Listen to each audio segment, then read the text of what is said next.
আপনারা একটা men hygiene and skin care brand খুললেন বাংলাদেশে, খুইলা আমাদেরকে যেটা সব পাঠান, যা যা চাইলাম আমরা কি সবকিছু লিস্ট করে। আমি কিনে নিবো ভাই, কোনো সমস্যা, আমাকে পাঠাইতে হবে না কিছু, আমি কিনে নিবো। আমি জাস্ট আই ওয়ান্ট এই বিষয়ে আরো এডুকেশন অ্যাভেলেবল হোক ফর মেন, তাহলে আই থিঙ্ক ভালো হবে সবার জন্য।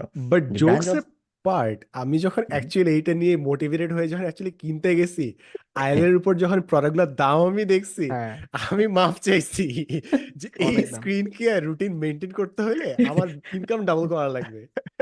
আমার জীবন এক্সপেন্সিভ এত কেন? মূল্যবান না।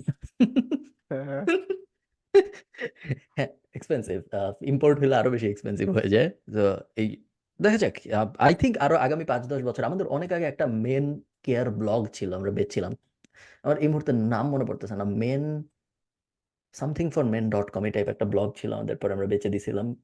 বাট ওটাও ছিল মেন স্কিন কেয়ার এই এই হুম। ইন্ডাস্ট্রির উপরে। I think hair and skin for men এটার উপরে একটা খুব বড় ব্র্যান্ড দাঁড় করানো উচিত হ্যাঁ, কোনো বাংলাদেশে কারো। ইউটিউবারও দাঁড় করান,